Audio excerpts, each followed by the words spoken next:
Basically आपको यहाँ पे क्या याद रखना है, ये डोमेन मतलब आपके एक्स के वैल्यूज और रेंज का मतलब आपके वाई के वैल्यूज। तो यहाँ पे देखो नेक्स्ट क्वेश्चन में आपका और भी क्लैरिफिकेशन आ जाएगा। 2 क्वेश्चन और सॉल्व कर दे ताकि आपको समझने के लिए इजी गिरेगा। देखो सी वाला क्वेश्चन यहाँ पे मैं लेता हूँ। सी वाला क्वेश्चन है sir h of x that is equal to root of x plus 5 upon 5 plus x। अगर थोड़ा सा क्वेश्चन को मैं अच्छी तरीके से चेक करता हूँ तो इसमें देखो आपको क्या दिया हुआ है। इसमें ये ऐसे ही टाइप देखो ना, ये रूट के अंदर जो टर्म है वो सेम रूट यहाँ पे है। इसका मतलब क्या मैं ऐसा लिख सकता हूँ, अगर root of X upon X है तो ये एक्स को मैं root X into root X लिख सकता हूँ। तो रूट एक्स गेटिंग कैंसल, तो 1 अपॉन रूट एक्स आ जाएगा। मतलब अगर किसी भी टर्म का रूट ऊपर है तो 1 अपॉन रूट एक्स आपका आंसर आता है। तो मैं एच ऑफ एक्स को ऐसा लिख सकता हूँ 1 upon root of 5 plus X, क्योंकि 5 प्लस एक्स को root of 5 plus X into root of 5 plus X में लिख सकता हूँ। क्लियर है? तो यहाँ पे एच ऑफ एक्स को मैंने क्या लिखा, 1 upon root of 5 plus X. कैसे लिखा, ये 5 प्लस एक्स को root of 5 plus X into root of 5 plus X लिख सकता हूँ। तो एक एक गेटिंग कैंसिल हो जाएगा, तो यहाँ पे आपका आ जाएगा 1 अपॉन रूट 5 प्लस एक्स। ये वाला क्वेश्चन यहाँ पे आ जाएगा। तो अभी यहाँ पे एक्स के कौन कौन से वैल्यूज रहेंगे और यहाँ पे वाई के कौन कौन से वैल्यूज आएंगे वो आपको चेक करना है। सर एक्स का वैल्यू क्या आएगा, तो यहाँ पे एच है, so H is defined for all x, लेकिन आपका डिनोमिनेटर जीरो नहीं होना चाहिए। मैंने बोला था ये डिनोमिनेटर कभी जीरो होगा जब x का वैल्यू -5 रहेगा। ये 5 प्लस x का वैल्यू अगर -5 हो जाता है तभी 5 प्लस 5 क्या हो जाएगा, 0। मतलब मेरा x plus 5 is equal to 0 कभी होगा, जब x का वैल्यू कितना हो जाएगा सर, -5 रहेगा। If it is x is -5 तभी मेरा डिनोमिनेटर 0 होगा। तो यहाँ पे डिनोमिनेटर मेरा 0 होगा। तो यहाँ पे देखो -5 डाला तो 0 हो गया, x का वैल्यू -5 डालो तो 0 हो गया। चलो x का वैल्यू -4 डालो, -4, तो 5 - 4 कितना होता है, 5 - 4 कितना होता है, 1, और रूट ऑफ 1 होता है, 1 अपॉन 1 मतलब पॉजिटिव वैल्यू आ गया। इसका मतलब x का वैल्यू -5 से लेके कुछ भी डालो, -4 डालो, -3 डालो, -2 डालो, आपको हमेशा क्या मिलेगा, रियल पार्ट मिलेगा, पॉजिटिव रियल पार्ट मिलेगा। तो x का वैल्यू रियल कभी होगा, जब आपका -5 से ज्यादा रहेगा। तो यहाँ पे आपका डोमेन क्या आ जाएगा sir, domain of h is -5 to infinity. कितना कितना तक आ जाए बेटा, इंफिनिटी तक आपका आ जाएगा। चलो, डोमेन का मतलब x के वैल्यूज आपको पता चले, मतलब x का वैल्यू कौन सा डालने के बाद रियल वैल्यू मिलता है। सर रेंज का मतलब क्या होता है, ये जो h ऑफ x है उसको y पुट ऑफ करो, तो y is equal to 1 upon root ये 5 प्लस एक्स को मैं x प्लस 5 लिखता हूँ। चलो अभी यहाँ पे देखो ये -5 ना, तो -4 -3 -2 -1 0 1 2 मतलब कुछ -5 से नीचे के सब वैल्यूज डाल के देखो, आपको जो आंसर है वो आंसर हमेशा 0 टू इन्फिनिटी के बीच में ही मिलेगा। चलो चेक करते, -5 के नीचे वाले वैल्यूज, तो -4 डाला, तो -4 डालने के बाद आंसर कितना आता है, 5 - 4 1, और आंसर आता है 1। कितना आता है बेटा, 1 आंसर आता है। -3 डालो, 5 - 3 कितना होता है, 5 - 3 2 होता है, रूट ऑफ 2, रूट ऑफ 2 का वैल्यू भी सम पॉजिटिव वैल्यू आएगा, बराबर ना, 1 अपॉन रूट 2 आएगा। चलो सर अगर -5 से ज्यादा अगर वैल्यू डाल देता, मतलब -6 -7 अगर डालता तो क्या प्रॉब्लम होता है, अगर यहाँ पे -6 डालूंगा तो 5 - 6 -1 होता है, बराबर ना। मतलब रूट के अंदर -1 साइन आएगा, तो रूट के अंदर -1 साइन का मतलब क्या होता है, वो इमेजिनरी पार्ट हो जाता है रूट के अंदर -1, तो वो केस नहीं चलेगा। इसलिए इसका रेंज भी क्या आ जाएगा, रेंज मतलब सर x का वैल्यू पुट ऑफ करने के बाद मेरे को क्या पता चला कि उसका आंसर 0 से हमेशा ज्यादा ही आता है। सो यहाँ पे रेंज आएगा 0 टू इन्फिनिटी। रेंज क्या आ जाएगा, 0 टू इन्फिनिटी, और डोमेन क्या आ जाएगा, -5 टू इन्फिनिटी। डोमेन कैसे निकाला, डोमेन मतलब x के वैल्यूज, और ये x के वैल्यूज इसमें डालने के बाद जो y का आंसर आता है वो y का आंसर हमेशा 0 से ज्यादा होता है, इसलिए 0 टू इन्फिनिटी मेरा रेंज आ गया। चलो let's move towards the next question, D वाला। f of x is equal to cube root of x plus 1। अरे ये तो बहुत सिंपल हो गया, यहाँ पे डिनोमिनेटर है ही नहीं तो ज्यादा कुछ करने की जरूरत नहीं है सर, x का वैल्यू तो रियल पार्ट आने वाला है। तो यहाँ पे मैं लिखूंगा as f is defined for all X, और यहाँ पे डोमेन क्या आ जाएगा sir, domain of F is equal to real part, और रेंज क्या आ जाएगा, रियल पार्ट मतलब आप कौन सा भी वैल्यू डालो आपको हमेशा आंसर पॉजिटिव मिलेगा, तो यहाँ पे आपका रेंज भी क्या आ जाएगा आर। तो ये वाला क्वेश्चन बहुत सिंपल था, डोमेन भी आ रहे हैं और रेंज भी आ रहे हैं। Let's move towards the next question. ई में आ जाते, f of x is equal to root of x minus two and 5 minus x. अभी चेक करते हैं सब, ये आंसर कभी जीरो आएगा, रूट के अंदर का आंसर कभी जीरो आएगा। एक तो x का वैल्यू 2 पुट किया, x का वैल्यू अगर मैं 2 पुट करता तो 2 माइनस 2 जीरो हो सकता है, 0 इंटू कुछ भी किया तो आंसर जीरो। और x का वैल्यू 5 पुट करूंगा तभी मेरा आंसर जीरो ही आने वाला है, क्योंकि यहाँ पे 5 माइनस 5 जीरो होता है, और 0 इंटू कुछ भी किया तो मतलब ये दोनों पॉइंट के ऊपर x का वैल्यू अगर 2 डालूंगा और यहाँ पे x का वैल्यू अगर 5 डालूंगा तभी जो आंसर है वो मेरे को जीरो मिलेगा। तो यहाँ पे x minus two and 5 minus X is greater than equal to zero consider करूंगा, मतलब मेरा जो f ऑफ x का जो आंसर है वो जीरो और जीरो से बड़ा होना चाहिए। तो जीरो और जीरो से बड़े होने के लिए यहाँ पे क्या करना पड़ेगा, देखो यहाँ पे क्या करना पड़ेगा आपको, शायद से एक फॉर्मूला था, शायद से आपको पता है कि नहीं पता नहीं है। अगर x माइनस ए और x minus B is less than equal to zero है तो आपका जो x का वैल्यू वो a और b के बीच में लाई करता है, ए और बी के बीच में लाई करता है। चलो ऐसे भी अगर आपको समझ में नहीं आ रहा है तो ये वाले केस में आपका एक्स का वैल्यू किसके बीच में लाई करेगा, 2 और 5 के बीच में लाई करेगा। चलो नहीं समझ में आ रहा है, एक बार चेक कर लेते हैं सर और दूसरा कोई मेथड है क्या। तो एक काम करो, आपको इतना पता चला ये एफ ऑफ एक्स जीरो कभी होगा जब एक्स का वैल्यू 2 और एक्स का वैल्यू अगर 5 होता है तभी जीरो। देखो ना यहाँ पे ये x माइनस टू और 5 माइनस एक्स है, बराबर ना।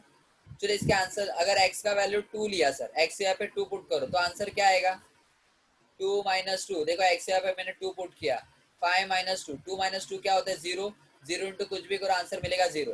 सर x यहाँ पे 5 डालो तो रूट में क्या आ जाएगा, x माइनस टू है तो यहाँ पे हो जाएगा 5 माइनस टू और 5 माइनस 5। तो देखो ना 5 माइनस 5 जीरो हो गया, तो यहाँ पे भी आंसर जीरो, मतलब x का वैल्यू 2 पुट किया, x का वैल्यू 5 पुट किया तो आंसर क्या आता है, जीरो आता है।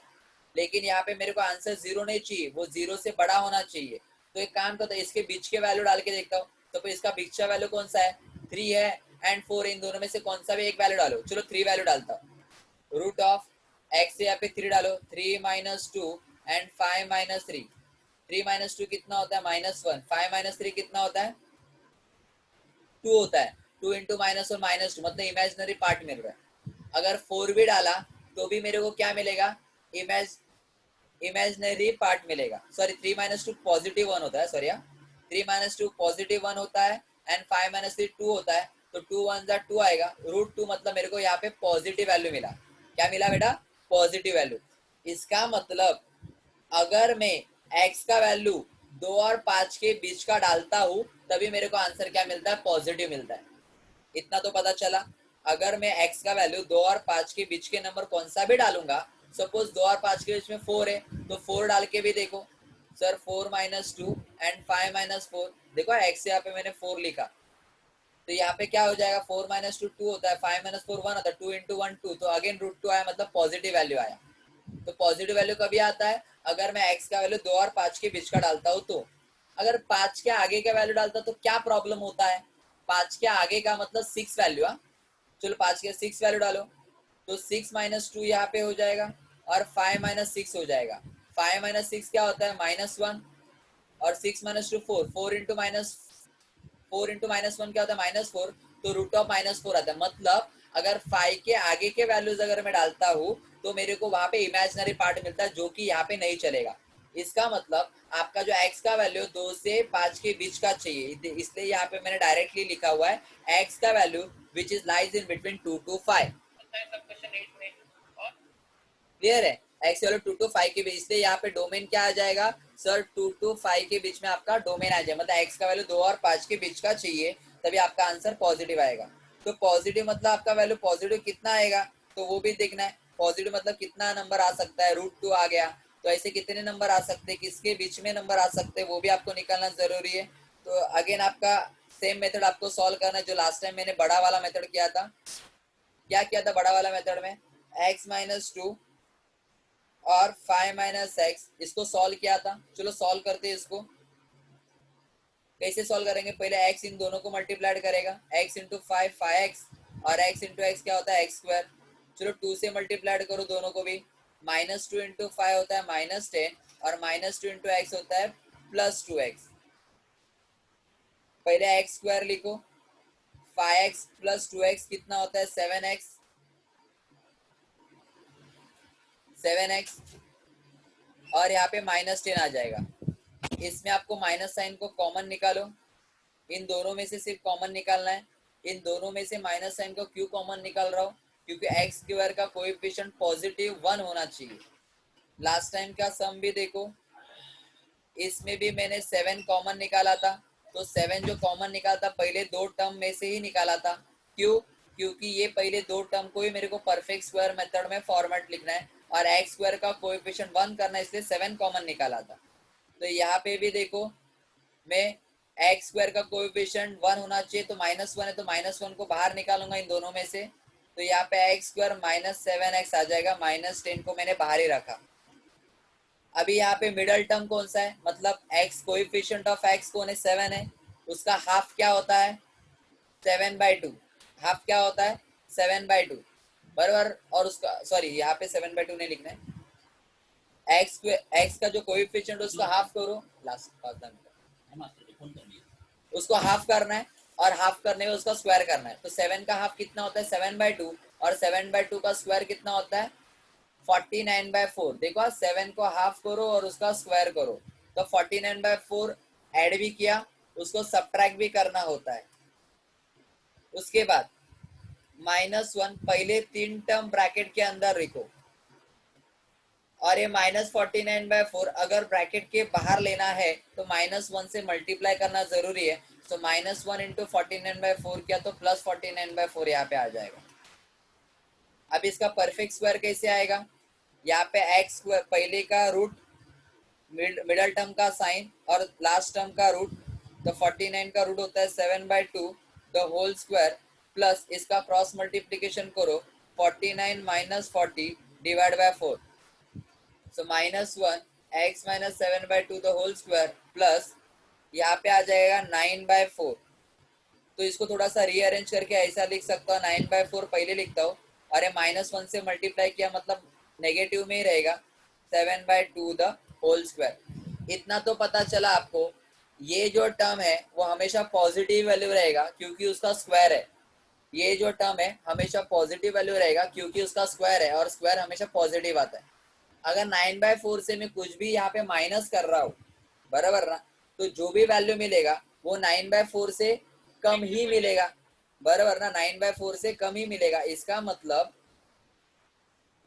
x -2 and 5 minus X that is equal to root of, ये 9/4 से कम मिलेगा। इसका मतलब मेरा वो लेस देन इक्वल, ये जो वैल्यू है वो हमेशा 9/4 से कम ही रहेगा। इतना तो पता चला, this is always be less than equal to 9/4। ये सर कैसे आया फिर से एक बार बताता हूँ, क्योंकि 9/4 में से अगर कुछ भी माइनस कर रहा हो तो जो भी वैल्यू मिलेगा 9/4 से कम ही मिलेगा। इसका मतलब 9/4 इज अ ग्रेटर वैल्यू। तो इससे देखो जो बड़ा मुंह है, इसका जो बड़ा मुंह है वो 9/4 की तरफ आ गया। सबको समझ में आ रहा है? 9/4 में से अगर कुछ भी माइनस कर रहा हूँ तो 9/4 में से कुछ भी मान, तो जो वैल्यू आएगा वो 9/4 से कम ही रहेगा। मतलब इसका value is which is less than equal to 9/4। अब यहाँ पे रूट क्यों लिखा? क्योंकि ये जो टर्म मैंने रूट में नहीं लिखा था, तो ये रूट में नहीं लिखा था इसलिए 9/4 आ गया। अगर दोनों को भी रूट लेना है तो दोनों को भी रूट लेना पड़ेगा। इसका मतलब इसका वैल्यू जो है वो 3/2 से कम होना चाहिए। मतलब ये जो वैल्यू है वो हमेशा आपका 3/2 से कम ही आएगा। तो यहाँ पे आपका रेंज क्या आ जाएगा? सर रेंज ऑलवेज भी 0 to 3/2। रेंज ऑलवेज भी 0 to 3/2। तो ये सारे क्वेश्चन आपको अच्छी तरीके से सॉल्व करने आने चाहिए। नेक्स्ट दो क्वेश्चन है वो आपके लिए होमवर्क रहेगा, एफ और जी, ठीक है, वो आपके होमवर्क